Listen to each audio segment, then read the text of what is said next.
Hello dear friends, welcome to my channel best for banking. So इस video में मैं आपको अपना सेल्फ गिवन एनालिसिस दूंगी। आज मेरा एग्जाम था एसबीआई क्लर्क का सेकंड शिफ्ट में। सबसे पहले बात करते हैं इंग्लिश का लेवल कैसा था और किस तरीके के क्वेश्चंस पूछे गए थे। सारी चीज़ें मैं ब्रीफली डिस्कस कर देती हूँ इस वीडियो में।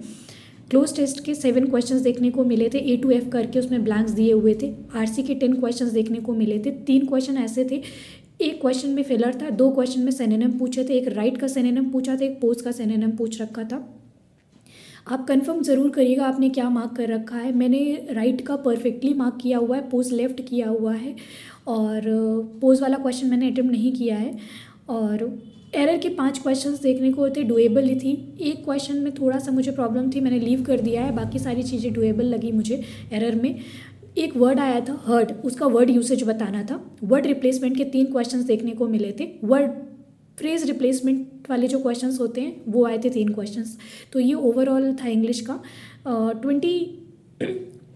25 प्लस आप आराम से इसमें स्कोर कर सकते थे दोस्तों। इस तरीके का लेवल था, इजी टू मॉडरेट मेरे अकॉर्डिंग था। मैथ्स के बारे में बात कर लेते हैं। मैथ्स में सिंप्लीफिकेशन के 10 क्वेश्चंस देखने को मिले थे, जिसमें square roots, cube root and decimal तीनों चीज़ों को कवर अप किया गया था। मॉडरेट लेवल की थी दोस्तों, ईजी नहीं कहूँगी मैं। केसलेट आई थी 3 क्वेश्चंस की। मिनी केसलेट 2 देखने को मिली। एक टाइम एंड डिस्टेंस पर एक केसलेट आई थी। एक केसलेट आई थी बनाना की सैम्पलिंग की गई है मंडे ट्यूसडे वेंसडे को। एक्स और वाई का बाइफर्केशन था और डेटा दे रखा था आपको और कुछ एवरेज दे रखा था, उससे वैल्यू कैलकुलेट करनी थी।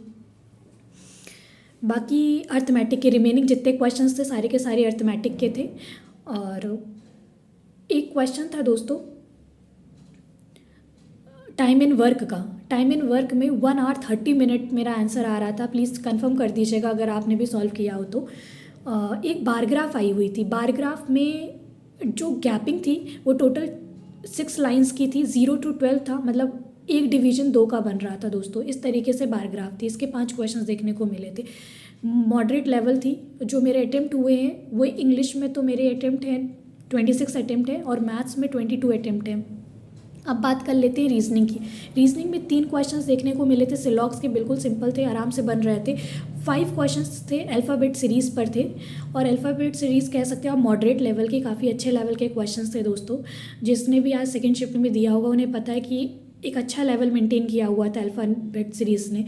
वर्ड फॉर्मेशन का एक क्वेश्चन आया हुआ था दोस्तों और नंबर ऑफ़ लेटर काउंटिंग में जो काउंट करते फॉरवर्ड बैकवर्ड में, उसमें मेरा आंसर 3 आ रहा था। प्लीज़ कंफर्म कर दीजिएगा अगर आपने भी काउंट किया हो। मंडे टू संडे वाली एक पज़ल आई हुई थी। पज़ल का जो ऑर्डर था वो मैं आपको बता दे रही हूँ। DFCEGBA ये मेरा ऑर्डर था। एक बार आप भी कंफर्म करिएगा अगर आपने बनाया हो। नॉर्थ एंड साउथ फेसिंग वाली पज़ल थी जिसका जो ऑर्डर था दोस्तों मेरे अकॉर्डिंग PTRQSACEBD। आप भी प्लीज़ कंफर्म कर दीजिएगा। एक flat and floor based puzzle आई थी, उसका जो ऑर्डर था वो GBACDFEH इस तरीके से था पूरा ओवरऑल।